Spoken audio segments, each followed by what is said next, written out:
கண்களை மூடி கர்த்தரை நோக்கி பார்ப்போம். எங்களை நேசிக்கிற எங்கள் மகா பரிசுத்தமுள்ள எங்கள் பரலோக பிதாவே, உம்முடைய பரிசுத்தமுள்ள நாமத்தை வாழ்த்தி ஸ்தோத்திரிக்கிறோம். கிருபை இரக்கமுள்ள தேவனே ஸ்தோத்திரிக்கிறோம். தகப்பனே, இம்மட்டும் உடைய பிள்ளைகள் பாடி துதித்து ஆராதிக்க உதவி செய்தீர். இப்பொழுதும் வந்திருக்கிற என்னோடும் எங்களோடும் பேசுவீராக. உடைய வார்த்தைகளை கேட்பதற்கு உணர்வுதாரும், வாழ்வதற்கு கிருபைதாரும். இயேசு கிறிஸ்து என்ப நாமத்தில் பிதாவே, ஆமென். கர்த்தருடைய பரிசுத்த நாமத்திற்கு மகிமை உண்டாகட்டும். ஞான இருதயம் என்கிற தலைப்பின் கீழே நாம் தியானிக்க போகிறோம். ஞான இருதயம். யாக்கோபுவின் நிருபம் 1வது அதிகாரம் 5வது வசனம். உங்களில் ஒருவன் ஞானத்தில் குறைவுள்ளவனா இருந்தால் யாவருக்கும் சம்பூர்ணமாய் கொடுக்கிறவரும் ஒருவரையும் கடிந்து கொள்ளாதவரும் ஆகிய தேவனிடத்தில் கேட்க கடவன், அப்பொழுது அவனுக்கு கொடுக்கப்படும். கர்த்தருக்கு மகிமை உண்டாகட்டும். இங்கே யாக்கோபு தேவ ஜனத்துக்கு எழுதுகிறார், உங்களில் ஒருவன் ஞானத்தில் குறைவுள்ளவனாய் இருந்தால் யாவருக்கும் சம்பூர்ணமாய் கொடுக்கிறவரும் ஒருவரையும் கடிந்து கொள்ளாதவருமாகிய தேவனிடத்தில் கேட்க கடவன், அப்பொழுது அவனுக்கு கொடுக்கப்படும். இது எந்த ஞானம்? உங்க பிள்ளைகளுக்கெல்லாம் சொல்லி கொடுத்துருப்பீங்க. எப்பா, யாக்கோபு 1:5 கொஞ்சம் படி, அதுல கையை வச்சு அதை வச்சு ஜெபம் பண்ணு, உனக்கு ஞானம் தருவாரா அப்படின்னு சொல்லி நீங்க உங்க பிள்ளைகளுக்கு சொல்லி கொடுப்பீங்க. அப்படி நீங்க சொல்லி கொடுப்பீர்களானால் அந்த வசனம் அதுக்கு பொருந்தாது. அதை சொல்லவில்லை என் ஆண்டவர். ஏன்னா நீங்க கேட்கறது உலக ஞானம், உங்க பிள்ளைகள் நல்ல உலக ஞானத்துல வளரணும்னு. ஆனால் உலக ஞானம் கேட்க சொல்லல. சப்போஸ் நீங்க உலக ஞானம் கேட்டாலும் கேட்கலாலும் கொடுக்க போறாரு. ஆனா உலக ஞானம் என்ன சப்போஸ் அவர் கொடுக்கிறாருன்னு வச்சுங்க, என்ன தெரியுமா? வாசிங்க 1 கொரிந்தியர் புத்தகம் 3வது அதிகாரம் 19வது வசனம். இவ்வுலகத்தின் ஞானம் தேவனுக்கு முன்பாக பைத்தியமா இருக்கிறது. என்னவா? இவ்வுலகத்தின் ஞானம் தேவனுக்கு முன்பாக பைத்தியமா இருக்கிறதுங்க. இதையா கேட்க சொல்றீங்க ஆண்டவர்கிட்ட? இந்த பைத்தியமான ஞானத்தை ஆண்டவர் உங்களுக்கு கொடுப்பாரு. எங்க நீங்க ஞானத்தை கேட்க சொல்றீங்க, ஆனா உலக ஞானம் தேவனுக்கு பைத்தியம் இருக்குது. நீங்க கேட்டீங்கன்னா பைத்தியத்தை கொடுப்பாரா? பைத்தியம்னா உலக ஞானத்தை கொடுப்பாரா? கொடுக்க மாட்டாருங்க. அது நீங்க கேட்டாலும் கேட்கலாம் கட்டாயம் வரும். எப்படி சொல்லட்டுமா? வாசிங்க அப்போஸ்தலர் நடபடிகளின் புத்தகம் 17வது அதிகாரம் 25வது வசனம். எல்லாருக்கும் ஜீவனையும் சுவாசத்தையும் சகலத்தையும் கொடுக்கிற அவர். போதும். என்ன சொல்லுது பாருங்க, எல்லாருக்கும் ஜீவனையும் சுவாசத்தையும் சகலத்தையும். சகலத்தையும் சகல இன்க்ளூடிங் ஞானம். ஞானத்தையும் கொடுக்கிற அவர் யாருக்கெல்லாம் கொடுக்கிறாரு? எல்லாருக்கும் கொடுக்கிறாரு. ஏன்னா படைச்சவர் அவரு, அதனால எல்லாருக்கும் கொடுக்கிறாரு. ஆனா லௌகிக ஞானம் வேறு, தேவ ஞானம் வேறு. இந்த உலக ஞானம் இருக்குது, அது எல்லாருக்கும் கிடைக்கும். ஏன்னா படைச்சாரு, அதனால எல்லாருக்கும் கொடுத்துடுறாரு. ஆனா இந்த ஞானம் யாக்கோபு 1:5 உள்ள ஞானம், அந்த ஞானமே இல்லை. அது தேவ ஞானம். அதை குறித்து தான் நம்ம தியானிக்க போறோம். இப்போ அந்த உலக ஞானத்தை நீங்க கேட்டு வாங்கிட்டீங்கன்னு வச்சுங்க, அதை வச்சு 1 கொரிந்தியரின் புத்தகம் 1வது அதிகாரம் 20வது வசனம். ஞானி எங்கே? வேதபாரகன் எங்கே? இப்பிரபஞ்ச தர்க்க சாஸ்திரி எங்கே? இவ்வுலகத்தின் ஞானத்தை தேவன் பைத்தியமாக்கவில்லையா? ஞானி எங்கே? வேதபாரகன் எங்கே? இப்பிரபஞ்சத்து தர்க்க சாஸ்திரி, இவ்வுலகத்தின் ஞானத்தை தேவன் பைத்தியமாக்கி வச்சிருக்காரு. உலக ஞானம் தேவனுக்கு பைத்தியங்க. நல்லா புரிஞ்சுங்க. நீங்க என்ன கேட்க சொல்றீங்க உங்க பிள்ளைகிட்ட? பைத்தியம் கொடுங்க ஆண்டவரே, உலக ஞானம் வேணும்ன்றீங்க. அந்த உலக ஞானத்தின் அர்த்தம் வேற. இந்த ஞானத்தை வச்சு ஒண்ணுமே செய்ய முடியாது. என்னன்னு பாருங்க, 21வது வசனம். எப்படி எனில் தேவ ஞானத்துக்கு ஏற்றபடி, தேவ ஞானத்துக்கு ஏற்றபடி உலகமானது சுய ஞானத்தினாலே தேவனை அறியாதிருக்கையில். ஓஹோ தேவ ஞானத்துக்கு ஏற்றபடி உலகமானது சுய ஞானத்தினாலே தேவனை அறியாதிருக்கை. அப்போ இந்த உலக ஞானத்தினால தேவனை அறிய முடியாது. உலக ஞானத்தை வச்சு தேவனை அறிய முடியாது. நல்லா புரிஞ்சுங்க, நல்லா புரிஞ்சுங்க. இந்த ரோமன் கத்தோலிக்கல அவங்க குருகுலத்துல படிப்பாங்க. 11 வருஷம் நினைக்கிறேன் படிச்ச பிறகுதான் பிரதரை போடுவாங்க. அப்படி 11 வருஷம் படிச்சிருப்பாங்க, பைபிள் தான் படிச்சிருப்பாங்க. ஆனா அவங்க உலக ஞானத்தை வச்சு படிச்சாங்க. அதனால்தான் இன்னைக்கு வரைக்கும் மாதாவும் கும்பிடுறாங்க, சிலையும் வணங்குறாங்க. சிஎஸ்ஐல 5.5 வருஷம் படிப்பாங்க பைபிள் காலேஜ்ல. ஆனா அவங்க எல்லாம் உலக ஞானத்தை வச்சு படிக்கிறவங்க. அதனாலதான் இன்னைக்கு வரைக்கும் ரட்சிப்பை பற்றியும் பேச மாட்டாங்க. ரெண்டாவது குழந்தை ஞானஸ்தானம் சொல்லுவாங்க, திடப்படுத்தன்னு சொல்லுவாங்க. ஆனா இவங்க எத்தனை வருஷம் படிச்சாங்க? 5.5 வருஷம். உலக ஞானத்தை வச்சு அவங்கள ஆண்டவரை அறிய முடியாதுங்க. அவங்களால பிஏ படிச்சிருப்பாங்க, கட்டாயம் பிஏ படிச்சிருப்பாங்க, இல்லை அதுக்கு மேல படிச்சிருப்பாங்க. காலேஜ் அவங்க எங்க செமினரியில் போய் படிப்பாங்க. யோசிச்சு பாருங்க, அந்த அப்படிப்பட்ட ஞானத்தை வச்சு தேவனை அறிய முடியாது. தேவனை அறிய முடியாது. அப்படியானால் தேவன் நமக்கு கொடுக்கிறது என்ன? வேதம் சொல்லுகிறது, நீதிமொழிகளின் புஸ்தகம் 2வது அதிகாரம் 7வது வசனம். அவர் நீதிமான்களுக்கு என்று மெய் ஞானத்தை வைத்திருக்கிறார். என்ன சொல்லுது பாருங்க, அவர் நீதிமான்களுக்கு என்று மெய் ஞானத்தை வைத்திருக்கிறார், வச்சிருக்கிறார். யாருக்கு மெய்ஞானம்? நீதிமான்களுக்கு தான் மெய்ஞானம் கொடுப்பேன்றார்.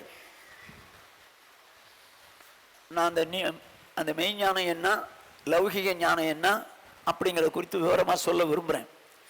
நீதிமான்களுக்கென்று மெய் ஞானத்தை வைத்திருக்கிறார். அப்ப மெய்யான ஞானம் ஒண்ணு இருக்கு. யாரு கொடுப்பாரா? நீதிமான்களுக்கு. நம்மெல்லாம் யாரு? நீதிமானா? நீதிமான் தானே. நான் வந்திருக்கிற எல்லாரும் நீதிமான் நீங்களா சொல்லிடக்கூடாது. எல்லாரும் நீதிமான்கள் நீங்கள் சொல்லக்கூடாது. கிறிஸ்தவ மார்க்கத்தில் இருக்கிறவெல்லாம் நீதிமான் நீங்க சொல்ல முடியாது. இல்ல சர்ச்சுக்கு வர்றதுனால நீங்க நீதிமான்னு சொல்லி நீங்களா கணக்கிட்டு சொல்லிடக்கூடாது. அப்படியானால் நீதிமான் யார்? கிறிஸ்தவ பேர் வச்சதுனால நீதிமான் அல்ல, ஆலயத்துக்கு செல்வதனால நீதிமான் அல்ல, கிறிஸ்தவ குடும்பத்தில் பிறந்ததுனால நீதிமான் அல்ல. பரமண்டலங்களில் இருக்கிற எங்கள் பிதாவே நீங்க கூப்பிடுறதுனால நீதிமான்கள் அல்ல. அப்ப நீதிமான் யார்? ரோமர்களின் நிருபம் 5வது அதிகாரம் 9வது வசனம். இப்படி நாம் அவருடைய இரத்தத்தினாலே நீதிமான்கள் ஆக்கப்பட்டிருக்க. போதும் சிஸ்டர். இப்படி நாம் அவருடைய இரத்தத்தினாலே நீதிமான்களாக்கப்பட்டிருக்க. அப்படியானால் ஒரு மனுஷன் எப்படி நீதிமான் ஆக்கப்படுகிறான்? இயேசு கிறிஸ்துவின் இரத்தத்தினாலே நீதிமானாக்கப்படுகிறான். மனுஷன் எல்லாரும் பாவம் செஞ்சிட்டாங்க. 3வது அதிகாரம் 10ஆம் வசனத்துல பாத்தீங்கன்னா நீதிமான் ஒருவனும் இல்லைன்னு இருக்கும், ஒருவனாகிலும் இல்லைன்னு இருக்கும். ஆகவே இந்த உலகத்துல நீதிமான்கள் ஒருத்தரும் கிடையாது. அப்படி இருக்க எல்லாரும் பாவம் செஞ்சிட்டோம், இந்த பாவிகளை நீதிமான்கள் ஆக்கணும்னு நினைக்கிறார். ஆகவே தேவன் தம்முடைய குமாரனாய் இயேசுவை நம்முடைய பாவங்களுக்காக அடிக்கப்பட்டார், ரத்தத்தினார், மரித்தார், பாதாளத்தில் இறங்கினார், 3ஆம் நாள் உயிரோடு எழும்பினார். கவனிங்க, இப்ப இயேசு கிறிஸ்து ரத்தத்தினார். வேதம் என்ன சொல்லுது? ரத்தத்தினாலே நீதிமான்களாக்க. அது என்ன ரத்தத்தினாலே நீதிமான்களாக்கப்படுறது? 1 யோவான் 1வது அதிகாரம் 9வது வசனம். நம்முடைய பாவங்களை நாம் அறிக்கையிட்டால் பாவங்களை நமக்கு மன்னித்து எல்லா அநியாயத்தையும் நீக்கி நம்மை சுத்திகரிப்பதற்கு அவர் உண்மையும் நீதியும் உள்ளவராய் இருக்கிறார். அருமையானவர்களே, வேதத்தை படிப்போம், ஆனா அதை தியானிக்க மாட்டோம். இங்க என்ன சொல்லுது? நம்முடைய பாவங்களை நாம் அறிக்கையிட்டால், அறிக்கையிடுறது என்ன? சொல்லணும், மனஸ்தாபப்பட்டு மனம் திரும்பி ஆண்டவர்கிட்ட சொல்லணும். அப்படி அறிக்கையிட்டால் என்ன செய்வாரா? மன்னிச்சு அநியாயத்தை நீக்கி நம்மை சுத்தமாக்கிடுவார். அநியாயத்தை நீக்கி சுத்தமாக்கிடுவார். எப்படி நீக்கிறாராம்? 7ஆம் வசனம் சொல்லுது பாருங்க. அவர் ஒளியில் இருக்கிறது போல நாமும் ஒளியிலே நடந்தால் ஒருவரோடு ஒருவர் ஐக்கியப்பட்டிருப்போம். அவருடைய குமாரனாகிய இயேசு கிறிஸ்துவின் ரத்தம் சகல பாவங்களையும் நீக்கி நம்மை சுத்திகரிக்கும். ஓகே, கவனமா கேட்டுங்க. இப்போ ஒரு மனுஷன் மனம் உவந்து மன்னிப்பு கேட்கிறான். ஆண்டவரே, நான் இப்படி வாழ்ந்தேன்பா, இப்படி நடந்தேன் ஆண்டவரே, இப்படி செஞ்சேன்பா, இப்படி பேசினேன்பா, பார்த்தேன்பா, என்னை மன்னிச்சுங்க ஆண்டவரே, நான் அழுது கெஞ்சுகிறான். இயேசு கிறிஸ்துவின் ரத்தம் நம் பாவங்களை நீக்கி சுத்தமாயிரும். சரிங்க, நான் உங்கள்கிட்ட ஒரு கேள்வி கேட்கிறேன். இயேசு உங்க பாவத்தெல்லாம் மன்னிச்சாரா? மன்னித்தாரா இல்லையா? மன்னித்திருப்பார். அப்படியா? மன்னித்த எப்படி கண்டுபிடிச்சீங்க? எப்படிங்க கண்டுபிடிச்சீங்க மன்னிச்சாரு? உங்களுக்கு எப்படி தெரியும்? மன்னித்தாருன்னு உங்களுக்கு எப்படி தெரியும்? சரி, இயேசு கிறிஸ்துவை பற்றி உங்களுக்கு தெரியுமா? தெரியும். எப்படி தெரியும்? வசனத்தின் மூலம். இயேசு கிறிஸ்து கன்னி மரியாதத்தில் பிறந்தாருங்கிறது உங்களுக்கு தெரியுமா? எப்படி தெரியும்? வசனம். இயேசு கிறிஸ்து சிலுவையில் அறையப்பட்டார் தெரியுமா? தெரியும். இயேசு கிறிஸ்து 3ஆம் நாள் உயிரோடு எழும்பினார் தெரியுமா? தெரியும். எப்படி தெரியும்? வசனம் சொல்லுது. இயேசு கிறிஸ்து உங்க பாவத்தெல்லாம் மன்னிச்சார். எப்படி தெரியும்? அதை சொல்ல தெரியலையே, இது வரைக்கும் அதை சொல்ல தெரியலையே. மன்னிச்சிருப்பாரு, மன்னிச்சிருப்பாரு, மன்னிச்சிருப்பாரு. மன்னித்திருப்பாருங்கிறது வேற, மன்னித்தாருங்கிறது வேற. அப்ப யார் ஒருவர் மனஸ்தாபப்பட்டு மன்னிப்பு கேட்கிறாங்களோ இயேசு கிறிஸ்துவத்துல, இயேசு கிறிஸ்துவின் ரத்தம் சகல பாவங்களை நீக்கி சுத்தமாகுது. நாம் பாவங்களை அறிக்கையிட்டால் பாவங்களை நமக்கு மன்னித்து எல்லா அநியாயத்தை நீக்கி சுத்தமாக்கிறார். ஓகே, நல்லா புரிஞ்சுங்க. இப்ப பாவம் மன்னிக்கப்பட்டுருச்சு. இப்ப நீதிமானங்கள் ஆக்கப்பட்டு விட்டோம் அப்படின்னு நினைக்கூடாது. ஏன்னா தீத்துவின் புஸ்தகம் 3வது அதிகாரம் 6வது வசனம், தமது கிருபையினாலே நாம் நீதிமான்கள் ஆக்கப்பட்டு. என்னவா? தமது கிருபையினாலே நாம் நீதிமான்கள் ஆக்கப்பட்டோம். நம்ம பராக்கிரமத்தினால் தமது கிருபையினால் நீதிமான்கள் ஆக்கப்பட்டோம். எப்படின்னு பாருங்க, 5ஆம் வசனம். நாம் செய்த நீதியின் கிரிகளின் நிமித்தம் அவர் நம்மை ரட்சியாமல். நாம் செய்த நீதியின் கிரிகளின் நிமித்தம் நம்ம ரட்சிக்கல. நான் சர்ச்சுக்கு ஃபேன் வாங்கி போட்டேன், சர்ச்சு கட்டி கொடுத்தேன், இவ்வளவு காணி கொடுத்தேன், இல்லைன்னா ஏழைகளுக்கு செஞ்சேன், என் படிக்க வச்சேன், இவ்வளவு கஷ்டப்பட்டு உங்களுக்கு கல்யாணம் பண்ணி வச்சேன், இப்படியெல்லாம் நீங்க நல்லா செஞ்சிருக்கலாம். இந்த கிரியை நிமித்தம் அவர் நம்மை ரட்சிக்கவில்லையா? கிருபையினால் தான் ரட்சித்தார். இந்த கிரியைகளினாலே நம்மை ரட்சியாமல் தமது இரக்கத்தின்படியே மறுஜென்ம முழுக்கினாலும் பரிசுத்த ஆவியினுடைய புதிதாக்குதலினாலும் நம்மை ரட்சித்தார். இவ்விதமாக நாம் தேவனுடைய கிருபையினாலே நீதிமான்கள் ஆக்கப்பட்டோம். அடுத்த வசனம் சொல்லுது. அப்ப எப்படி நீதிமான்கள் ஆக்கப்பட்டோம் சொல்லுங்க பாப்போம். இயேசுவின் ரத்தத்தினால் கழுவப்பட்டு பாவம் மன்னிப்புக்கென்று ஞானஸ்நானம் எடுத்து பரிசுத்தாய் பெற்றது நிமித்தமாக நாம் யாராயிட்டோம்?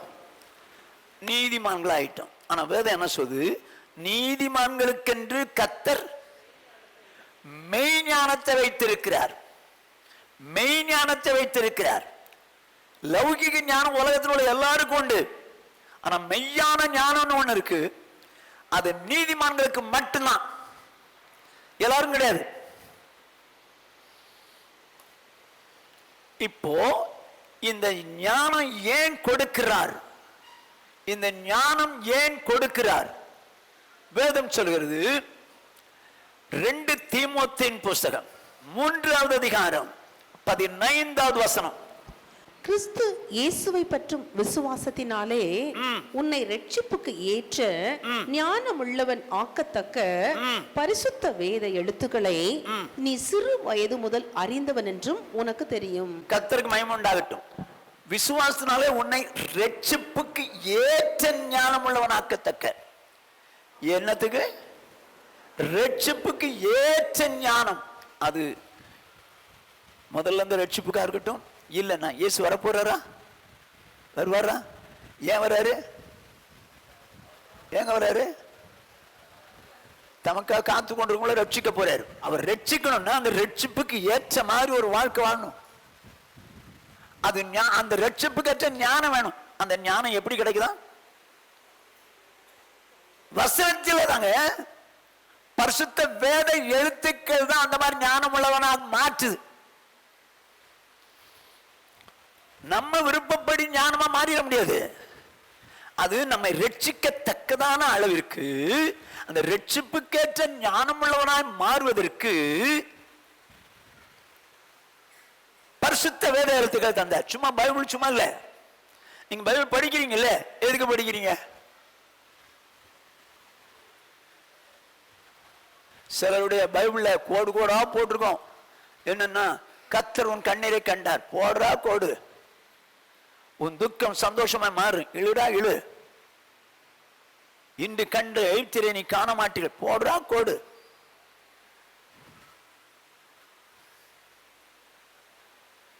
இது மாதிரி அடிச்சுக்கிட்டே இருப்பாங்க. ஆனா எதை சொன்னாரோ, செய்ய சொல்லி சொன்னாரோ அதை செய்ய மாட்டான். எதுக்கு படிக்கிறீங்க இப்போ? அது பரிசுத்த வேத எழுத்து. எதுக்கு? ரட்சிப்புக்கேற்ற ஞானத்தை உண்டாக்க கூடியதுங்க. இயேசு வரும்போது ரட்சிக்கப்பட போறமே, அந்த ரட்சிப்புக்கேற்ற ஒரு ஞானம் உங்களுக்கு வேணும்னா வேத வசனம் தான் உங்களுக்கு ஞானம் கொடுக்கணும். அதுதான் உங்களை பரிசுத்தப்படுத்தும். வேதம் எப்படி படிக்கிறீங்க நீங்க? படிச்சு வாழ்றோமா? சொல்லுங்க. சும்மா நாளும் படிச்சேங்கிறதுக்காக நீதிமொழிகள் ஒன்னா இன்னைக்கு 30 டேட்டா 30 படிச்சு வைப்ப. காலையில நீதிமொழிகள், நைட்டு ஒரு சங்கீதம். போச்சு, முடிஞ்சு போச்சு. கேட்டா நம்ம பைபிள் படிச்சாச்சு. இது உங்களை ரட்சிப்பு கேட்டது மாத்துமா? அது இன்னைக்கு நிறைய பேருடைய வாழ்க்கை பரிசுத்தமா மாறாம போனதுக்கு காரணம் தெரியுமா? வசனத்தை வேதத்தை வாஞ்சித்து படிக்கலங்க.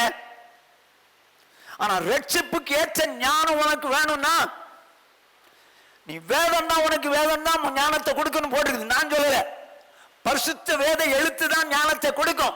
எப்படி யோசிச்சு பார், சௌரிய சவுனை யோசித்து பார். எந்த மாதிரி படிக்கிற, எந்த வசனத்துக்கு ஒப்பு கொடுக்கிற? படிச்சுட்டு அப்படி போறது இல்லப்பா, படிச்சுட்டு அப்படி வாழ்றது.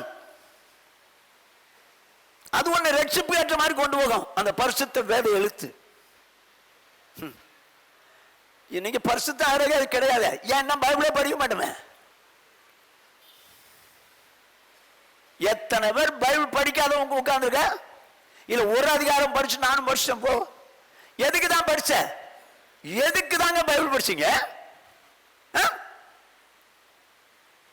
வாழ்றதுக்கா, இல்ல தெரிஞ்சுக்கிறதுக்கா, இல்ல ஆசீர்வாதத்துக்கா? பாவம் ஏன் செய்யறாங்க தெரியுமா? இந்த பரிசுத்த வேத எழுத்து உங்களுக்கு போக மாட்டேங்குது, அதனால ஞானம் வர மாட்டேங்குது, பாவம் செய்றீங்க. ஒண்ணு, நீங்க பைபிள் படிக்கிறதுனால பரிசுத்த வேத எழுத்துக்கள் மூலமா ஞானம். ரெண்டாவது, இந்த ஞானம் எங்க இருந்து வருது பாருங்க. எபேசியர் 3வது அதிகாரம் 9வது 10வது வசனங்கள். தேவன் நம்முடைய கர்த்தனாகிய கிறிஸ்து இயேசுவுக்குள் கொண்டிருந்த அநாதி தீர்மானத்தின்படியே உன்னதங்களில் உள்ள துரைத்தனங்களுக்கும் அதிகாரங்களுக்கும் அவருடைய அனந்த ஞானமானது சபையின் மூலமாய் இப்பொழுது தெரிய வரும் பொருட்டாக. என்னது? அவருடைய அனந்த ஞானம் அது நமக்கு தெரிய வரணும், நமக்கு வரணும். அது எப்படி கொடுக்கிறாரா? Through search. உன்னதத்தில் உள்ள அவருடைய அனந்த ஞானம் சபையின் மூலம் தாங்க தெரிய வரும்.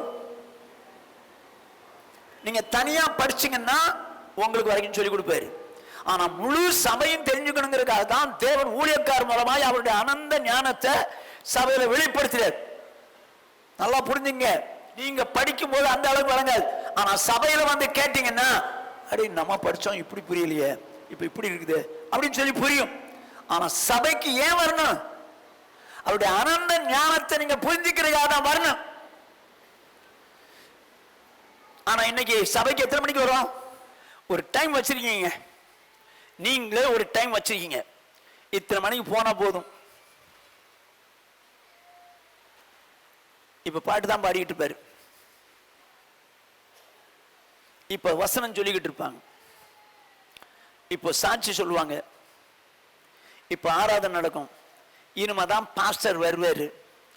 அதனால ஒரு 10 மணிக்கிட்ட போன போது நீங்களா டைம் பிக்ஸ் பண்ணிருங்க.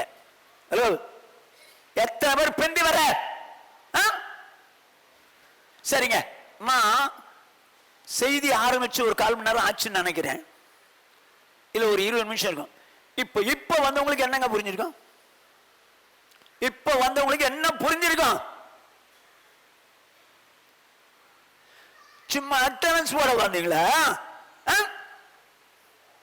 பாஸ்டர் ஐ அம் பிரசன்ட் அதுக்கு வந்தீங்களா?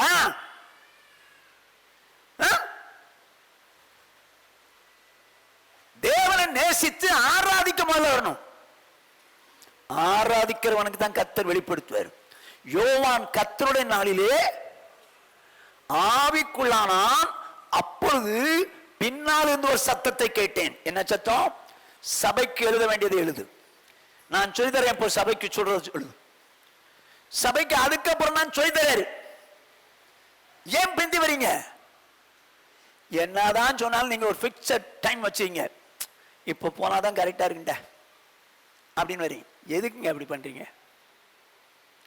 இந்த அனந்த ஞானமானது சபையின் மூலம் தான் தெரியும். சபை கூடுதல்னா 9 மணில இருந்து தான். சரி, செய்தி 10 மணிக்கா இருக்கலாம், ஆனா சீக்கிரம் நீங்க வரணும். சபையில தான் அனந்த ஞானம் வெளிப்படும். புரியுதுங்களா? எல்லாருக்கும் சேர்த்து மொத்தத்தில் சொல்லி கொடுப்பார். நீங்க தனிப்பட்ட முறையில் படிக்கும் போது அந்த அளவுக்கு வழக்கம் கிடைக்காது. இங்க சபை யாரு? ஆண்டோட மனவாட்டி, இயேசுவை போல அது மாறணும். ஆகவேதான் அவருடைய ஞானத்தை, அனந்த ஞானத்தை சபையில் உங்களுக்கு சொல்லி கொடுக்கிறேன். அதனால கரெக்டா வரணும், மிஸ் பண்ணாதீங்க. ஒரு நாள் ஒரு சண்டே கூட மிஸ் பண்ணாதீங்க. மிஸ் பண்ணிட்டீங்கன்னா அவருடைய அனந்த ஞானம் உங்களுக்கு கிடைக்காது. சரி, இப்போ இதுக்கு வருவோம், சப்ஜெக்டுக்கு வருவோம். இப்போ உலக ஞானம் என்ன, லௌகிக ஞானம் ஆகிய உலக ஞானம் என்ன, தேவ ஞானம் என்ன? யாக்கோபு நிறுவம் 3வது அதிகாரம் 14. உங்கள் இருதயத்திலே கசப்பான வைராக்கியத்தையும் விரோதத்தையும் வைத்தீர்கள், ஆனால் நீங்கள் பெருமை பாராட்டாதிருங்கள்.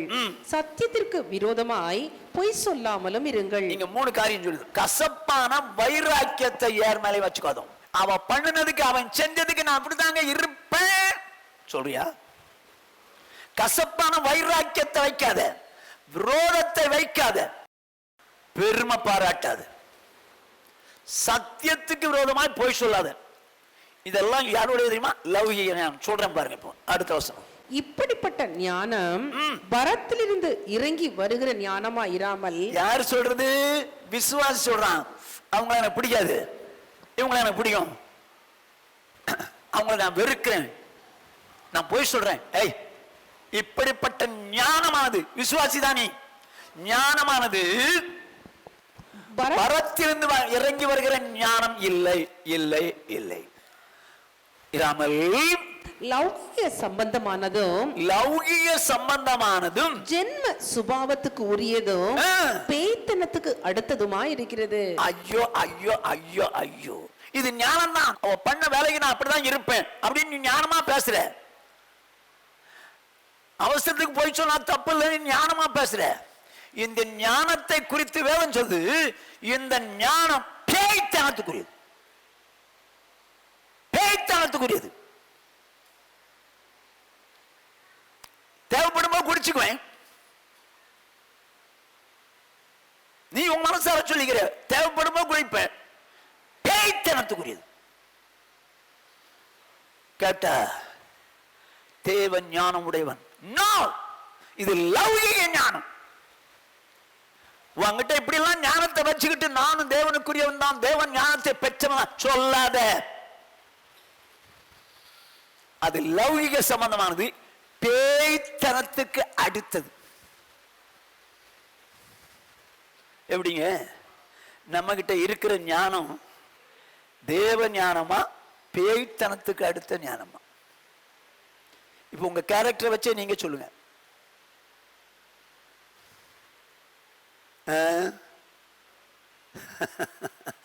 லௌகிக சம்பந்தமானது, பேய்த்தனத்துக்குரியது.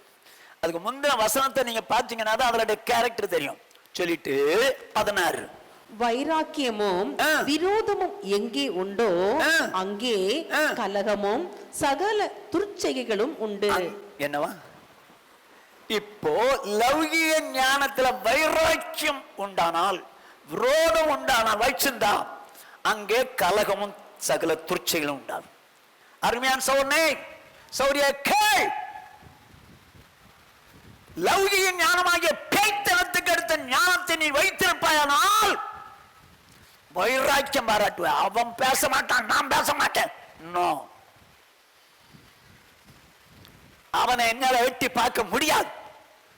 லௌகிக ஞானமானது இது, பேய்த்தனத்துக்கு அடுத்தது. சகல துர்ச்சைகளும் வரும்.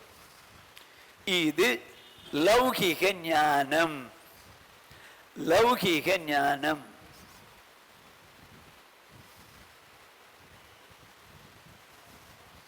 இந்த ஞானம் நம்ம இருக்கா? அவளே அப்படி பண்ணா நானும் பண்ணுவேன். ஓ, இது லௌகிக ஞானம், பேய்த்தனத்துக்குரியது. இப்ப பரத்திலிருந்து வருகிற ஞானத்தை பாருங்க, உன்னதத்திலிருந்து வருகிற ஞானத்தை 17ஆம் வசனம்.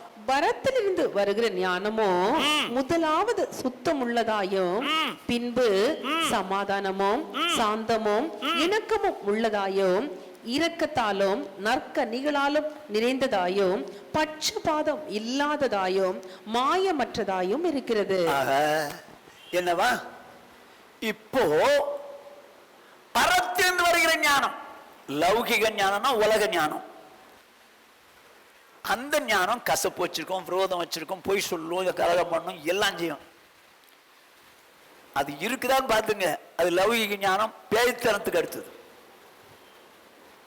ஆனா பரத்திலிருந்து வருகிற ஞானத்தினுடைய கேரக்டர் பாருங்க, சுத்தமா வாழ்வாங்க, சுத்தம் உள்ளது. பின்பு சமாதானமா வாழ்வாங்க எல்லாரோட. மூன்றாவதாக சாந்தம் உள்ளவங்களா வாழ்வாங்க. நான்காவதாக எல்லாரோடு இணக்கமாய் வாழ்வாங்க, எல்லாரோடு இணக்கமாய் போவாங்க. அஞ்சாவதாக இரக்கம் உள்ளவங்களா இருப்பாங்க. ஆறாவதாக நற்கரிகளால் நிறைந்திருப்பாங்க. பட்சபாதம் பண்ண மாட்டாங்க, மாய்மாலம் பண்ண மாட்டாங்க. இது எங்க உள்ளது ஞானம்? நமக்கு இந்த ஞானம் இருக்கா? கவனமா கேட்டுங்க. எங்க உன்னதத்திலிருந்து வருகிற ஞானம், பரத்திலிருந்து வருகிற ஞானம், இந்த ஞானத்தை தான் ஆண்டவர் கொடுக்கணும். நீதிமானுக்கு மெய் ஞானத்தை கொடுக்கணும். ஞானத்தில் குறைவுள்ளவனா இருந்தால் எல்லாருக்கும் சம்பரமாய் கொடுக்கிறவர், ஒருவரையும் கடிந்து கொள்ளாதவருமாகிய தேவனிடத்தில் கேட்கிறவன் அப்பொழுது அவனுக்கு கொடுக்கப்படும். அப்ப இந்த வசனத்தை யாரு கேட்கணும்? நம்ம தான் கேட்கணும். நீதிமான்களுக்கு என்று மெய் ஞானத்தை வைத்திருக்கிறார். இந்த ஞானத்துல குறைவு தான் கேளு அப்படின்றார். நம்ம என்ன சொல்லி கொடுத்தோம் பிள்ளைகளுக்கு? 1ஆம் அதிகாரம் 5ஆம் வசனம், கையை வச்சு ஜெபம் பண்ணு, கர்த்தர் உனக்கு ஞானம் தருவார். அப்படிலாம் இல்லைங்க. அது உலக ஞானம் இல்லை, தேவ ஞானம். சரி, இப்ப சப்ஜெக்ட் வருவோம். ஒரு ஞானியை உங்களுக்கு சொல்றேன், அவன் ஞானம் எப்படி ஒண்ணு இல்லாம போச்சுங்கிறத உங்களுக்கு சொல்றேன். வாசிங்க, எசேக்கியேல் தீர்க்க தரிசன புஸ்தகம். எசேக்கியேல் தீர்க்க தரிசன புஸ்தகம் 28வது அதிகாரம் 12 17 வரைக்கும். மனுபுத்திரனே, நீ தீரு ராஜாவை குறித்து புலம்பி அவனை நோக்கி, கர்த்தராகிய ஆண்டவர் உரைக்கிறது என்னவென்றால், நீ தீரு ராஜாவை குறித்து புலம்பி அவனை நோக்கி அப்படின்னு. அது யாரு சொல்லுது? யாருங்க சொல்லுது? ஏங்க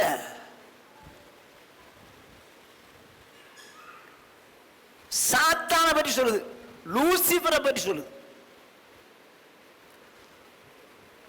லூசிபர் எங்க இருந்தா இப்ப சொல்றேன், அதுல இருக்கும் பாருங்க, அதுல இருக்கும் பாருங்க. லூசிபரை பற்றி சொல்லுங்க. வாசிங்க சிஸ்டர். கர்த்தராகிய ஆண்டவர் உரைக்கிறது என்னவென்றால், நீ விசித்திரமாய் செய்யப்பட்ட முத்திரை மோதிரம். யாரு சொல்லுது? லூசிபர் என்று சொல்லக்கூடிய ஒரு ஏஞ்சலை சொல்லுது. நீ ஞானத்தால் நிறைந்தவன், பூரண அழகுள்ளவன். ஞானத்தினால் நிறைந்தவன், பூரண அழகுள்ளவன். நீ தேவனுடைய தோட்டமாகிய ஏதேனில் இருந்தவன். ஏதேன் தோட்டத்துல எவனும் இருக்க முடியாது, நம்ம முதல்ல வச்சிருக்கிறார். இருந்தவன் பத்மராகம், புஷ்பராகம், வைரம், படிக பச்சை, கோமேதகம், யஸ்பி, இந்திர நீலம், மரகதம், மாணிக்கம் முதலான சகலவித ரத்தினங்களும் பொன்னும் உன்னை மூடிக்கொண்டிருக்கிறது. ஐயோ, எங்க விலை உயர்ந்த கற்களால பொண்ணுனால மூடி வச்சிருந்திருக்காரு. யார? அந்த ஏஞ்சலை மூடி வச்சிருந்திருக்கிறார். கொஞ்சம் கவனமா கேட்டுங்க, புரிஞ்சுமா சொல்ல விரும்புறேன். மூடி வச்சிருக்காரு. நீ சிருஷ்டிக்கப்பட்ட நாளில் உன் மேல வாத்தியங்களும் உன் நாகசுரங்களும் உன்னிடத்தில் ஆயத்தப்பட்டிருந்தது. அப்போ தேவன் இந்த லூசிபரை சிருஷ்டித்தாரா? அது தானா வந்துச்சா? சிருஷ்டிக்கப்பட்ட நாளிலே எல்லா ஏஞ்சலையும் அவர் தான் உண்டாக்கினார். சிருஷ்டிக்கப்பட்ட நாளிலே உன் மேள வாத்தியங்களும் உன் நாகசுரங்களும் உன்னிடத்தில் ஆயத்தப்படுது. சிருஷ்டிக்கும் போதே இதெல்லாம் வாங்கிட்ட வந்துடுச்சு. ஓகே. நீ காப்பாற்றுவதற்காக அபிஷேகம் பண்ணப்பட்ட கேரூப். கேரூப்னா தூதன். அவன் எதுக்காக வச்சாராம்? மனுஷனை காப்பாத்துறதுக்குன்னே வச்சிருந்திருக்கிறார். கொஞ்சம் கவனமா கேட்டுங்க.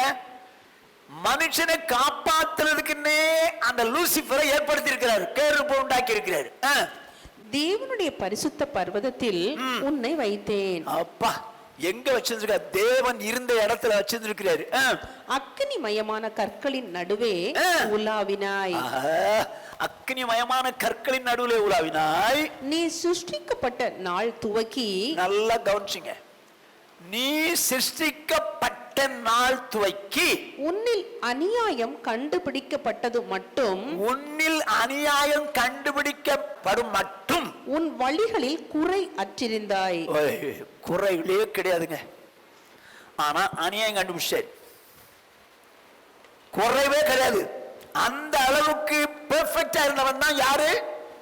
இந்த லூசிபர் என்று சொல்லக்கூடிய ஏஞ்சல். கவனமா கேட்டுங்க. இப்போ என்ன நடந்ததுன்னு பார்ப்போம். அது வரைக்கும் அவன் குறைவற்றிருந்தான். உன் வியாபாரத்தின் மிகுதியினால் உன் கொடுமை அதிகரித்து நீ பாவம் செய்தாய். ஆகையால் நான் உன்னை தேவனுடைய பர்வதத்திலிருந்து ஆகாதவன் என்று தள்ளி காப்பாற்றுகிற கேருபாய் இருந்த உன்னை அக்னிமயமான கற்களின் நடுவே இராதபடிக்கு அழித்து போடுவேன். காப்பாற்றுகிற கேருவாய் இருந்த உன்னை அக்னிமயமான கற்களின் நடுவில் இராதபடிக்கு அழிச்சு போடுவேன். எதுனாலன்னு பாருங்க, அடுத்த வசனம். உன் அழகினால், உன் அழகினால் உன் இருதயம் மேட்டிமையாயிற்று, மேட்டிமையாயிற்று. உன் மினுக்கினால், உன் மினுக்கினால் உன் ஞானத்தை கெடுத்தாய். ஐயோ, இந்த ஞானம் உள்ளவங்க, ஞானம் உள்ளவன் உன்னை தரையிலே தள்ளி போடுவேன். கவனமா கேட்டுங்க. அவன் ஞானம் உள்ளவன். இப்போ எப்படி ஞானத்தை கெடுத்தான்?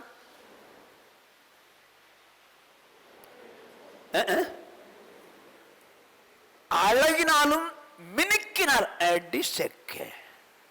எங்க அவனுக்கு அந்த ஞானம் கொடுத்து வச்சிருந்தாருங்க, அந்த ஞானம் கொடுத்து வச்சிருந்தாரு. ஆனால் இப்போதோ அவனே கெடுத்துக்கிட்டான். எப்படி கெடுத்தாலும் அழகுனால, மினுக்குனால. நம்ம ஏன் அழகுபடுத்துறோம்? ஏன் மினுக்குறோம்?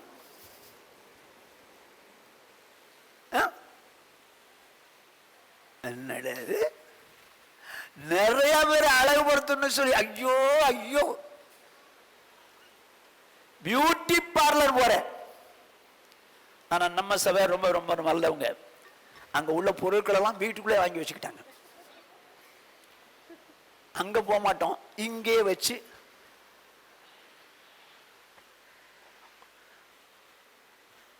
புருவத்தை அப்படி சிறைக்கிறது. என்ன இந்த பேரு, நீ அழகுபடுத்த நினைச்ச உன் ஞானம் அவுட்டு. போ, உன் ஞானம் அவுட்டு. அழகா படுத்துற, லிப்ஸ்டிக் வரையும், கண்ணில் புருவத்தை இப்படி பண்றதும். பழைய பாட்டு விடலாம். பெண்களோ ஆண்களோ புருவத்தை என்ன பண்ண முடியாது, சிறைக்க பண்ண முடியும். எதுக்கு டை அடிச்ச, எதுக்கு டை அடிக்கிற, அதெல்லாம் உங்ககிட்ட சொல்ல முடியாது சார். நான் அழகா இருக்கணும். உன் அழகினாலும் உன் மினுக்கினாலும் உன் ஞானம் போயிடுது. அழகுனால உன் மினுக்குனால ஞானம் போகுது. எதுக்குங்க ஸ்டைலா ட்ரெஸ் மினுக்கிட்டு போகணும்? நீங்கள் புசித்தாலும் குடித்தாலும் எதை செய்தாலும் எல்லாவற்றையும் தேவனுடைய நாமம். நீங்க ட்ரெஸ் போடுறீங்க, தேவனுடைய நாம மகிமைக்காக ட்ரெஸ் போட்டா பரவாயில்ல, மினுக்கிட்டு போகணும். 4 பேருக்கு மத்தியில் மினுக்கிட்டு போகணும் அப்படின்னு போட்டா உன் மினுக்கினால உன் ஞானமே அவுட்டு. போ. இவன் ரொம்ப நல்லவங்க. தேவன் அவனை காப்பாற்றும்படி வைக்கப்பட்ட ஒரு கேருப். அவனுக்கு எல்லா விஷயம் தெரியும், எல்லா விஷயமும் தெரியும். அன்னையிலிருந்து இன்னைக்கு வரைக்கும் அவன் இயேசு கிறிஸ்து வரப்போற காரியம் வரைக்கும் தெரியும், உலகம் முடிகிற வரைக்கும் தெரியும். நான் புரியுற மாதிரி சொல்றேன். அவனுக்கு எல்லாத்தையும் சொல்லிட்டார், கூடவே இருந்ததுனால எல்லாத்தையும் சொல்லிட்டார். அவனுக்கு தெரியாது ஒண்ணுமே கிடையாது. உங்களை பற்றி இன்னைக்கு சொல்லணுமா, கரெக்டா சொல்லுவான்.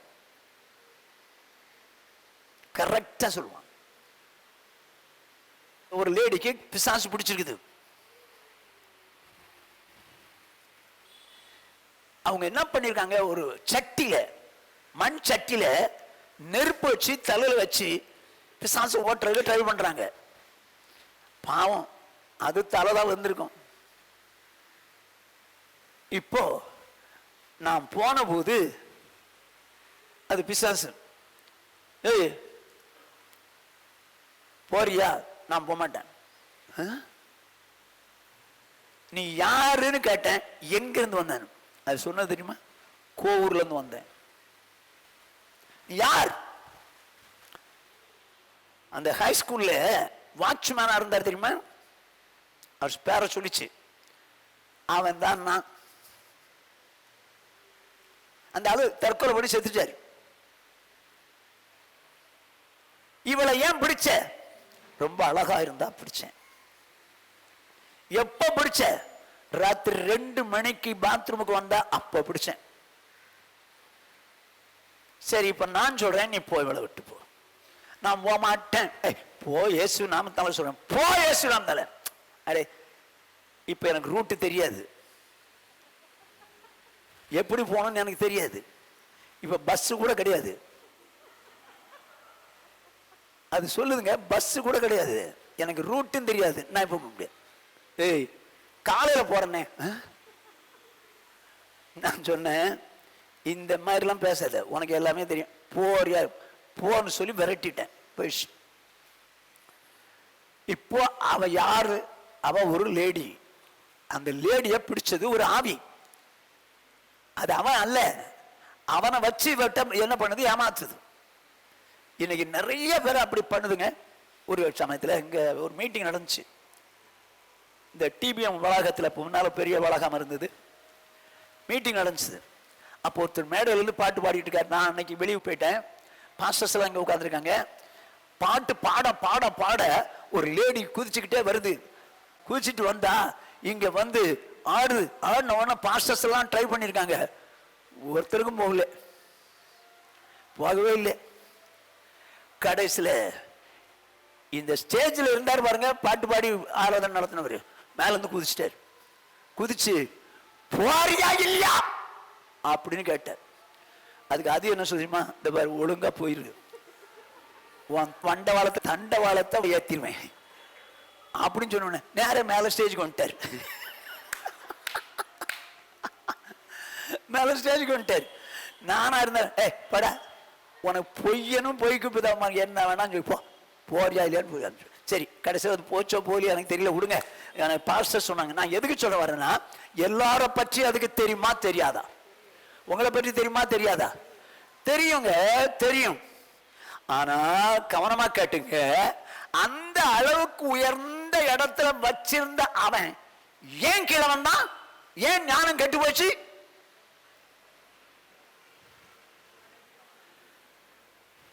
அழகுல மேன்மை, மினுக்கு, இதனால ஞானத்தை கெடுத்தான். அருமையான சோர்னே சௌரியே, உன் தெய்வீக ஞானத்தை, தேவ ஞானத்தை கெடுத்துறாத. அது நீதிமானாகிய உனக்கு கொடுக்கப்பட்டது. கெடுத்துறாத.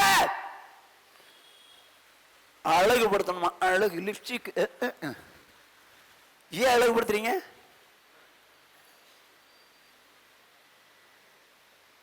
ஏங்க உங்களை அழகுபடுத்தணும்னு நினைக்கிறீங்க? ஏன் ஏன் பாட்டியும் வாலிப பொண்ணு மாதிரி இருக்கணும்னு நினைக்கிறாங்க. நம்மெல்லாம் ட்ரெஸ் போட்டா ஒரு ட்ரெஸ் அழகான ட்ரெஸ்ஸை போட்டு போயிடுவோம். அவங்க எல்லாம் வித விதமா போட்டு, ஐயோ இதுல வேற என்னது சுடிதார், சுடிதார் சுடிதார் எப்படி போடுவாங்க? ரொம்ப வருத்தப்படுறேன், நம்ம சபையில் யாரும் அப்படி போடக்கூடாது. சுடிதார் போட்டா டாப் கீழே வரைக்கும் இருக்கணும். டைட்ஸ் போடுறீங்க பார்த்தீங்களா, அதுக்கு பேர் என்ன? Legging, leggings.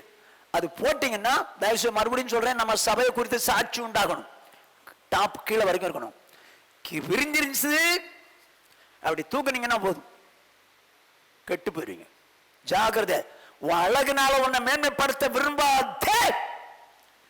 போச்சு உன் ஞானம், போச்சு உன் ஞானம் போச்சு. எதுனால அவன் ஞானத்தை இழந்தான்? அழகினாலும் மினுக்கினாலும். இயேசு கிறிஸ்து சிம்பிளா ட்ரெஸ் போடுறவருங்க. இந்த ஏரோது என்ன பண்றான் பாருங்களேன், வாசிங்க. லூக்காளுன சுவிசேஷம் 23வது அதிகாரம் 11வது வசனம். அப்பொழுது ஏரோது தன் போர்ச்சேவகரோடு கூட அவரை நிந்தித்து பரியாசம் பண்ணி மினுக்கான வஸ்திரத்தை அவருக்கு உடுத்தி அவரை திரும்ப பிலாத்துவினிடத்திற்கு அனுப்பினான். இவர் கேட்டாரா? இவர் கேட்டாரா? இயேசுவுக்கு எதிரி இவரை மினுக்கான ட்ரெஸ் போட வைக்கணும்னு நினைக்கிறான். அப்போ சகோதரர்களோ சகோதரிகளோ மினுக்கான ட்ரெஸ் போட வைக்கணும் யார் சொல்ல வைக்கிறது? சாத்தான். சாத்தான் மினுக்கான ட்ரெஸ், அப்படி ட்ரெஸ் போடாத. சரி, இப்போ அவருக்கு இது ஒத்து வராது, பரியாசம் பண்றான். அந்த சிச்சுவேஷன்ல இவருக்கு ஒத்து வராத ஒரு ட்ரெஸ் போட்டு விட்டு பிலாத்துட்ட அனுப்புறான். இப்ப பாருங்க, கொலோசேர் 2வது அதிகாரம் 6ஆம் வசனத்திலிருந்து 8ஆம் வசனம் முடியும்.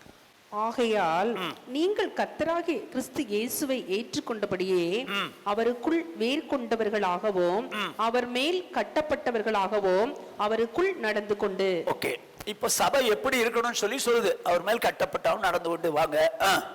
நீங்கள் போதிக்கப்பட்டபடியே விசுவாசத்தில் உறுதிப்பட்டு ஸ்தோத்திரத்தோடே அதிலே பெருகுவீர்களாக. எப்படி? நீங்கள் போதிக்கப்பட்டபடியே ஸ்தோத்திரத்திலே பெருகி அதிலே வளருங்க. இந்த விசுவாசத்துல வளருங்க சொல்லிட்டு லௌகிக ஞானத்தினால், நல்ல கவனிங்க, லௌகிக ஞானத்தினாலும் யாருக்கு எழுறார்? சபைக்கு.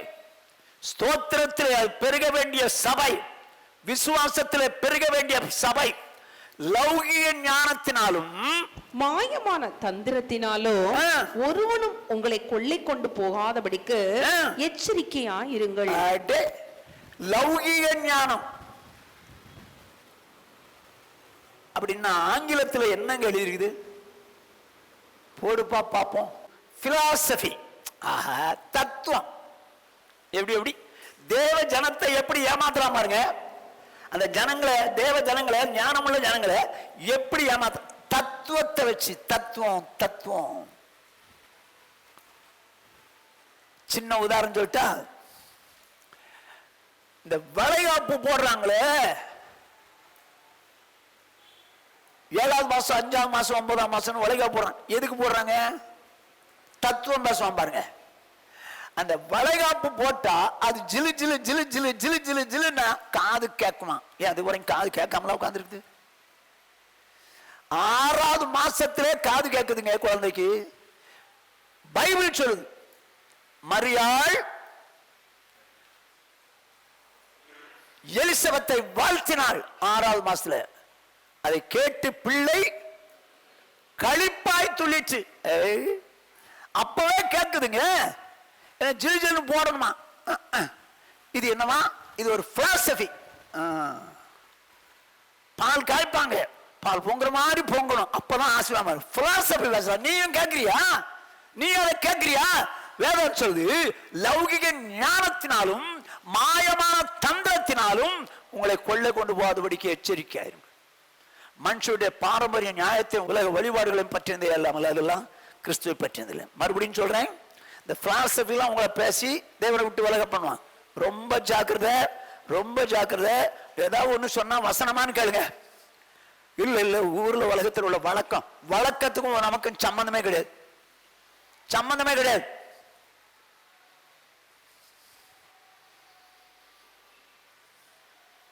சரி, சப்ஜெக்ட் வருவோம்.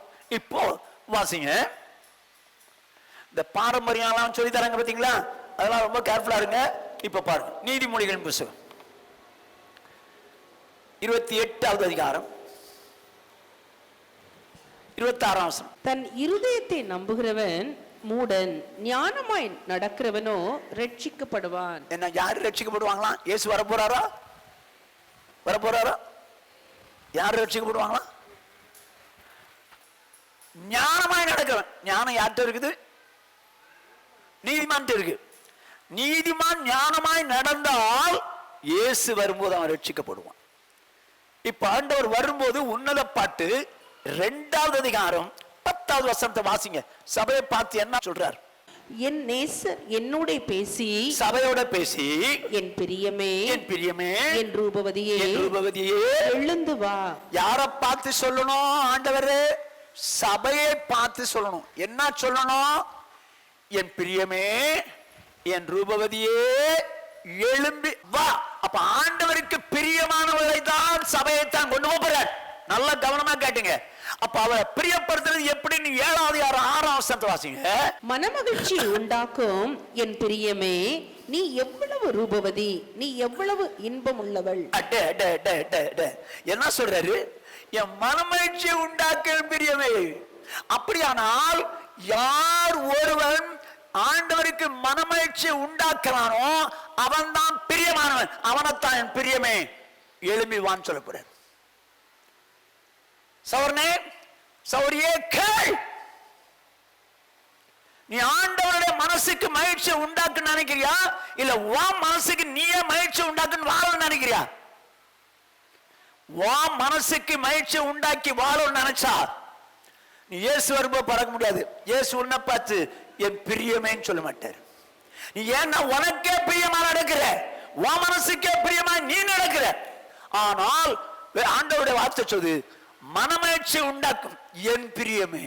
ஆண்டவர் சொல்லணுங்க, என் மனசை மகிழ்ச்சியாக்கக்கூடிய என் பிரியமே, நீ ரூபவதி, எவ்வளவு இன்பமா வா அப்படின்னு சொல்லணும். இப்ப எப்படி நானும் நீங்களும் மனசுக்கு மகிழ்ச்சியை உண்டாக்கக்கூடியவங்களா மாறணும் எப்படின்னு சொல்லி ஒரு 2 காரியத்தை சொல்லி வரவணும் முடிக்க விரும்புறேன். நீதிமொழிகளின் புத்தகம் 23வது அதிகாரம் 15ஆம் வசனம். என் மகனே, உன் இருதயம் ஞானம் உள்ளதா இருந்தால் என்னிலே என் இருதயம் மகிழும். ஓகே, என் மனசை மகிழ்ச்சியை உண்டாக்குற என் பிரியமே வா அப்படின்னு இயேசு கூப்பிட போறாரு. நம்மளை ரட்சித்து கொண்டு போறாரு. என் மகனே, என் நீதிமானாகிய என் மகனே, உன் இருதயம் ஞானம் உள்ளதா இருந்தால் என்னிலே என் இருதயம் மகிழும். அப்ப ஆண்டோட இருதயம் மகிழணும்னா என்ன செய்யணும்? நம்முடைய இருதயம் ஞானம் உள்ளதா இருக்கணுங்க. நீ ஞானமா பேசுறது வேற, செய்யறது வேற, எல்லாம் நடக்கிறது வேற. ஆண்டவர் சொல்றார், என் மகனே, உன் இருதயம் ஞானம் உள்ளதா இருந்தால் என்னிலே என் இருதயம் மகிழும். அப்ப ஆண்டோட உள்ள மகிழ்ச்சி அடைஞ்சாதான் என் பிரியமே வாழ்வார். ஆண்டோட உள்ள எப்ப மகிழுமா?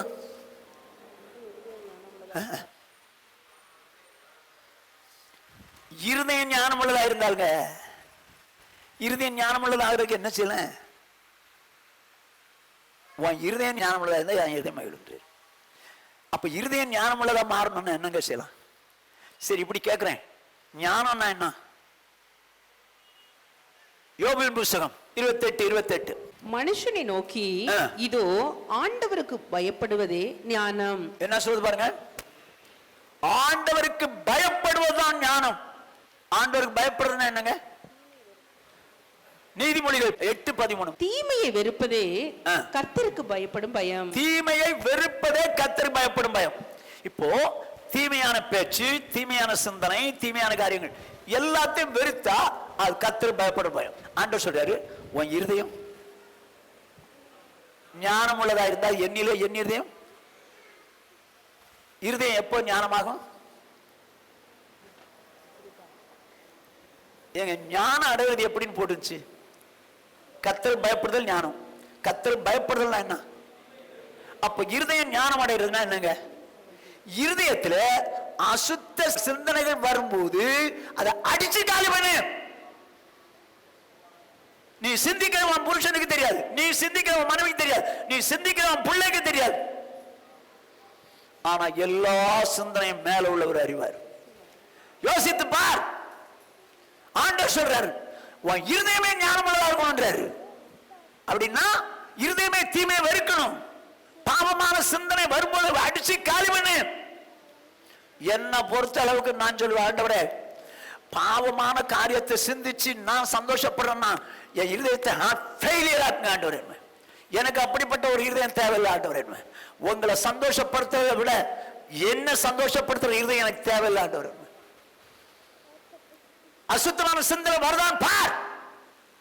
சௌர்மே, அசுத்தமான சிந்தனை உன் மனசுல வருதான் பார். சௌரியே, வருதான் பார்.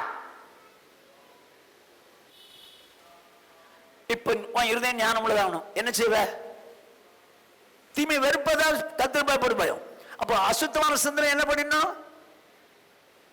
போ பிசாசே, இயேசு நாமத்தால போ அப்படின்னு சொல்லி என்ன பண்ணிருங்க? அந்த எண்ணத்தை அடிச்சு காலி பண்ணிட்டே இருந்தீங்கன்னா அப்படி அசுத்தமான சிந்தனை அவனால கொண்டு வர முடியாது. அதனால பவுல் அழகா சொன்னான், கிறிஸ்துவை அறிகிற அறிவுக்கு விரோதமாக எழும்புகிற எந்த மேட்டிமைகளையும் எந்த சிந்தனைகளையும் கிறிஸ்துவுக்கு கீழ்ப்படிய சிறைப்படுத்துகிறார்கள். அப்படின்னா என்ன?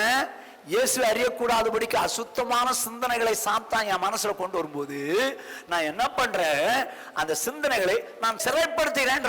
யோசிச்சு பாருங்க, அசுத்தமான சிந்தனை வர இப்ப நீங்களே சிந்திக்க மாட்டீங்க, நீங்களே அதை யோசிச்சே இருக்க மாட்டீங்க. அப்படிப்பட்ட எண்ணங்களை உண்டாக்குவாங்க. நீங்க என்ன பண்ணணும்? அரே போடா பிசாசே, இயேசு நாமத்தினால போ, அப்பால போ அப்படின்னு சொல்லி அடிச்சுக்கிட்டே இருந்தீங்கன்னு வச்சுங்க, அவனை ஜெயிலுக்குள்ள அடிச்சுக்கிட்டே இருந்தீங்கன்னு வச்சுங்க, அதுக்கப்புறம் அவனால கொண்டு வர முடியாதுங்க. அப்ப அந்த சிந்தனை வரும்போது, என் மகனே, உன் இருதயம் ஞானம் உள்ளதா இருந்தா. ஞானம்னா என்ன? கர்த்தர் பயப்படுதல். கர்த்தர் பயப்படுதல் என்ன? இருதயம் தீமை வெறுக்கணும். அந்த எண்ணத்தை வெறுத்துட்டா, அந்த எண்ணத்தை வெறுத்துட்டா தேவன் நம்முடைய இருதயத்தை சுத்தமாக்குவார், பார்ப்பார். ஆமா, அப்பதான் சொல்றாரு, உன் இருதயம் ஞானம் உள்ளதா இருந்தால் என்னிலே என் இருதயம் மகிழும். அப்ப ஆண்டோட உள்ள மகிழணுமா வேண்டாமா? மகிழ்வதற்கு என்ன செய்யணும்? இருதயம் இருதயத்தின் நினைவு சுத்தமா இருக்குன்னு சொல்லுங்க. அசுத்த நினைவை அடிச்சு காலி பண்ணுங்க. ஓகே, ஒண்ணு, இருதயம் ஞானம் உள்ளதா இருந்தால் என்னிலே என் இருதயம் மகிழும். அப்படி மகிழ்ந்தால் இயேசு வரும்போது, என் பிரியமே நீ வா, ரூபவதி எழும்பி வான்னு சொல்றாரு. ஓகே, அவருடைய இருதயம் மகிழும்னா நம்ம இருதயம் எப்படி இருக்கணும்? ஞானம் உள்ளதுன்னா என்ன செய்யணும்? அசுத்த எண்ணங்களை அடிச்சு காலி பண்ணும். ரெண்டாவது வேதம் சொல்லுது, நீதிமொழியின் புஸ்தகம் ஜீசஸ் 10வது அதிகாரம் 8ஆம் வசனம். இருதயத்தில் ஞானம் உள்ளவன் கட்டளைகளை ஏற்றுக்கொள்ளுகிறான். என்ன சொல்லுது?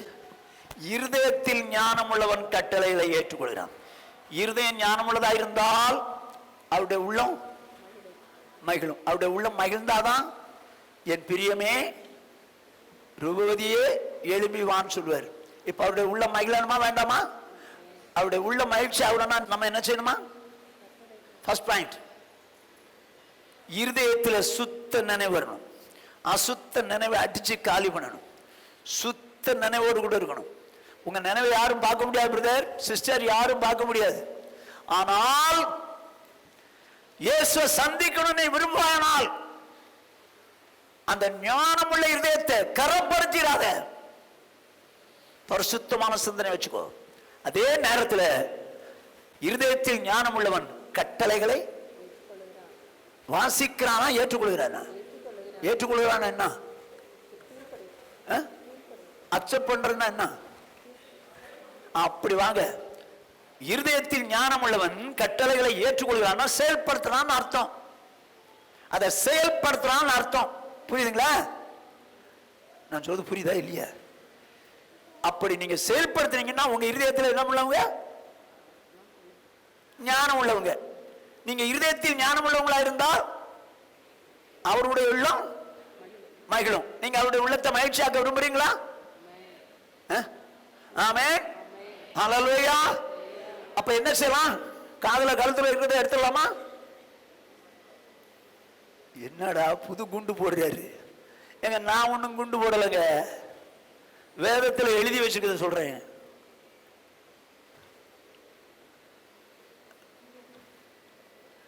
வேதத்தில் எழுதி வச்சுக்கிறது சொல்றேன். வெள்ளியினாலும் பொன்னினாலும் உங்களை அலங்கரியாமல் அப்படி இருக்குது. நான் சொல்லல, புதுசா சொல்லல. ஆண்டவர் இருதயம் உங்களால மகிழணுமா? மகிழணுமா? கலத்திடுறீங்களா? கலத்திடுறீங்களா? என்னால ஆண்டவர் மகிழ்ச்சி அடையணுங்கிறது இல்லை, இதை போட்டு நான் மகிழ்ச்சி அடைகிறதா எனக்கு பிரியம். இருக்கிற பேர் இருக்கிறீங்க பாருங்க. மோதிரத்தை விடுறதுக்கு மனசு இல்லை, ஒரு செயினை விடுறதுக்கு மனசு இல்லை. கத்தரை விட்டால் விடுவோம். அவர் வரும்போது என்னை கூட்டிட்டு போனாலும் பரவாயில்ல. ஏன் இருதயம் மகிழணும், அதை தான் செயின் போட்டிருக்கேன், கம்மல் போட்டிருக்கேன். உங்களை பார்த்து ஏன் சொன்னேன் தெரியுமா? நீங்க போடாதவங்க. எங்க பார்த்து சொன்னா என்ன நடக்கும்? என்ன பார்த்தான் சொல்லிட்டான்னு ஏங்க, ஒவ்வொரு வசனத்தையும் தேடி பாருங்க.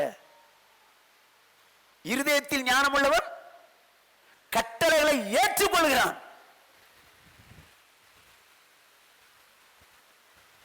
என் மகனே, உன் இருதயம் ஞானமுள்ளதா இருந்தால் என்னிலே என்னது. அப்ப ஆண்டோட உள்ளத்தை மகிழ்ச்சியாக்கணும்னு சொன்னா என்ன செய்ய போற? நீ வசனம் என்ன சொல்ற செய்ய போறியா, இல்ல வசனத்தை கேட்டு போக போறியா?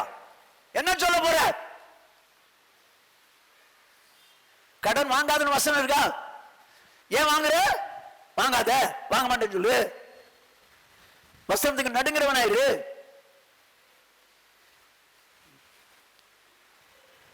ஆனா வசனங்க கேட்கும்போது நல்லா கேட்குறாங்கப்பா. வெளியே போகும்போது தான் ஒரு மாதிரி ஆயிடுறாங்க. ஏன்னா லௌகிக ஞானத்தினாலும் மாயமான தந்திரத்தினாலும் உங்களை மோசம் போக்குறாங்க. நீ ஒண்ணு போடலைன்னா என்ன நினைப்பாங்க? நீ தாலி போடலைன்னா ஒண்ணு என்ன நினைப்பாங்க? மூலின்னு சொல்ல மாட்டாங்க. இது பிலாசபி, தத்துவம். அதனால உன்னை மோசம் போக்குறான்.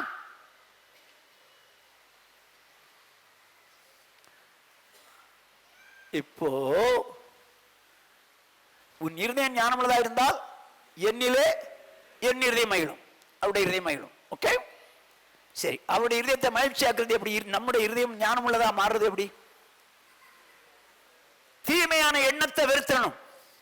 2, வசனம் என்ன சொல்லுதோ அப்படியே வாழும். வசனம் என்ன சொல்லுதோ அப்படியே வாழும். நான் கிராமத்துக்கு இங்கிருந்து யாரும் வரல, மோசஸ் வந்தார். ஒரு கிராமத்துக்கு போனோம். கிட்டத்தட்ட ஒரு 15-20 ரூபாய் இருந்திருப்பாங்க. என்ன பிரதர்? அவ்வளோதான் இருந்திருப்பாங்க. அவ்வளோ தான். 3ஆம் நாள் இவர் வரலைங்க. நான் ரொம்ப ஏழை ஜனங்கள். நான் வசனத்தை கொஞ்சம் ஸ்ட்ராங்கா சொன்னேன். எந்த வசனம்? இதே நகையை பற்றிய வசனத்தை சொன்னேன். நான் இயேசுவை போல மாறணும், அதுக்கு நீங்க ஆண்டவர் சொன்ன வசனத்து முடியெல்லாம் வாழ்ந்தீங்கன்னா தான் இயேசுவை போல மாற முடியும் அப்படின்னு சொன்ன உடனே என் கண்ணுக்கு முன்னாலே மடமடன்னு காதுல வந்து கலத்துனாங்க. கழுத்துல இருந்து கழுத்துனாங்க. 2 பேரும் கழுத்தி முடிச்ச உடனே சொன்னாங்க, ஐயா எனக்கு விளங்கிடுச்சு ஐயா, எங்களுக்கு இனிமே நாங்க போட மாட்டோம் ஐயா, போட மாட்டோம்.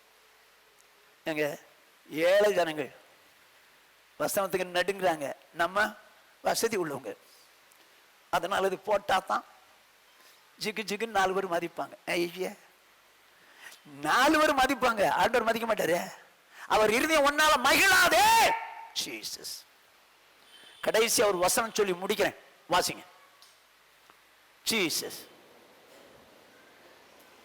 90ஆம் சங்கீதம் 12வது வசனம். நாங்கள் ஞான இருதயம் உள்ளவர்கள் ஆகும்படி எங்கள் நாட்களை எண்ணும் அறிவை எங்களுக்கு போதித்தருளும். நம்முடைய இருதயம் ஞானம் உள்ளதா இருந்தா என்ன நடக்கும்?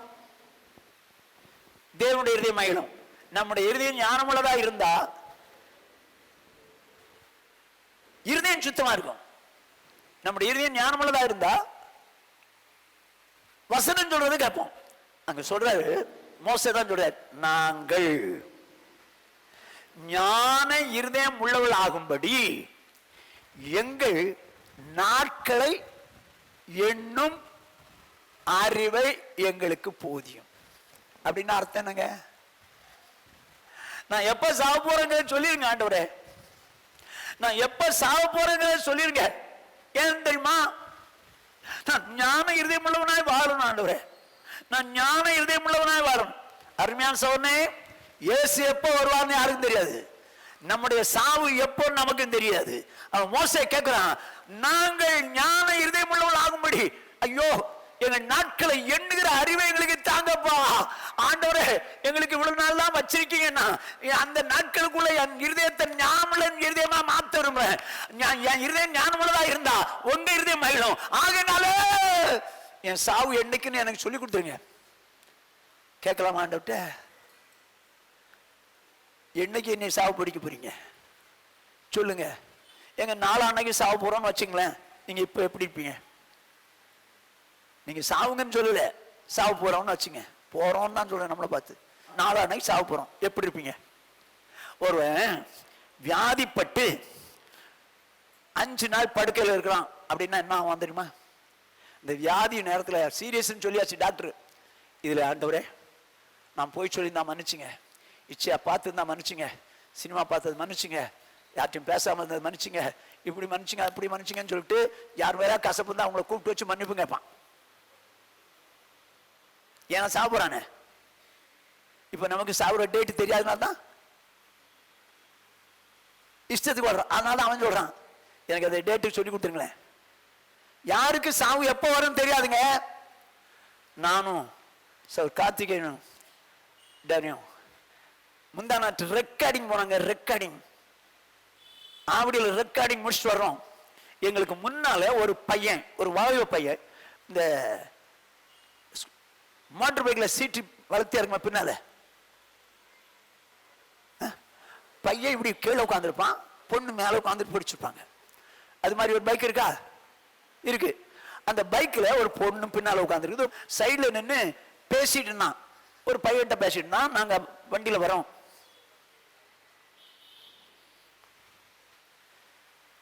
ஃபைவ் மினிட்ஸ் கூட இருந்துருக்காதுங்க. இங்கிருந்து நம்ம கலர் ஸ்டாப் கூட இருக்காது. அவன் வேகமா போயிட்டான். நாங்க ஒரு ஏரியா வரோம், அந்த பொண்ணு கீழே விழுந்துருச்சு போல. ஸ்பீட் பிரேக்கர்ல வேகமா போனானோ நமக்கு தெரியல. அந்த பொண்ணை தூக்கிட்டு போய் ஒரு ஹோட்டலுக்கு முன்னால் தண்ணி தெளிக்கிறக்காக தூக்கிட்டு போய் போட போறாங்க. நான் நினைக்கிறேன் செத்து போயிச்சோன்னு. நான் இன்னைக்கு காலையில கூட அதை ஞாபகப்படுத்தி, ஐயோ ஆண்டவரே அது சாகக்கூடாது, தப்பு இருந்தா மன்னிச்சுட்டு அவளை ரட்சித்துருங்கப்பான்னு ஜெபம் பண்ணேன். ஏங்க அந்த பொண்ணு அந்த பையனோட, அது ஒருவேளை தங்கச்சா கூட இருக்கலாம், உறவினரா இருக்கலாம். ஆனா ஒருவேளை அது செத்துருச்சுன்னா அதுக்கு தெரியாதே, இப்படி செத்து போன்னு தெரியாதே. யோசித்து பாருங்க, யாருக்கு எந்த நேரத்துல சாவு வரும் தெரியாதுங்க. அதான் மோசே சொல்றான், ஆண்டவரே நாங்க ஞான இருதயம் உள்ளவளாகணும், ஏன்னா அப்பதான் உங்க இருதயம் சந்தோஷப்படும்.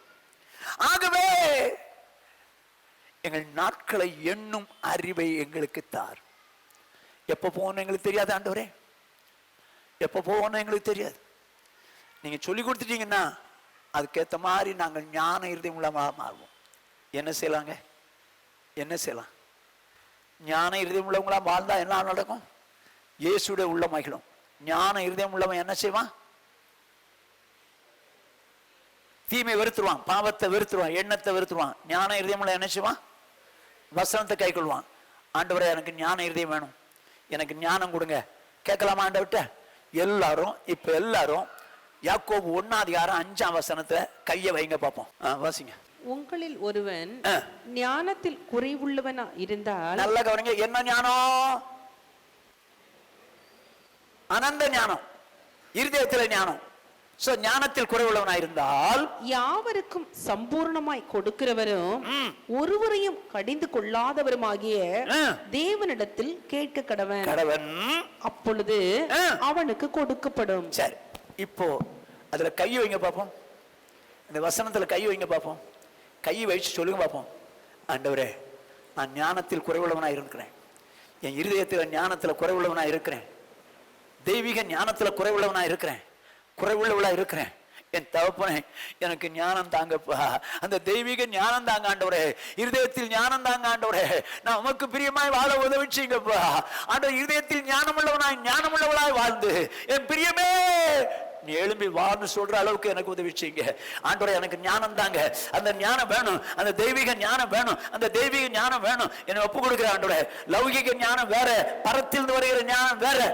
அருமையானவர்களே, ஆண்டவருக்கு ஒப்பு கொடுப்போம். ஜீசஸ், எங்களை நேசிக்கிற எங்கள் மகா பரிசுத்தமுள்ள எங்கள் பரலோக பிதாவே,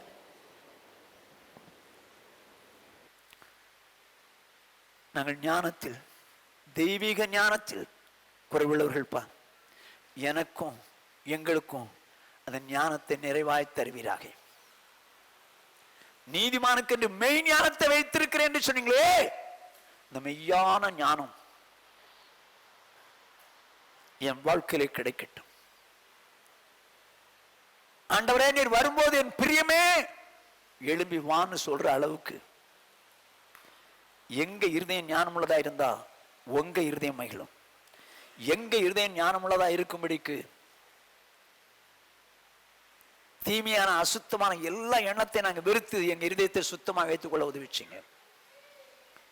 எங்க இருதயம் ஞானம் உள்ளதா இருக்கும்படிக்கு நீ சொன்ன வசனங்களின்படியே வாழ எனக்கு எங்களுக்கு கிருபை தாங்க.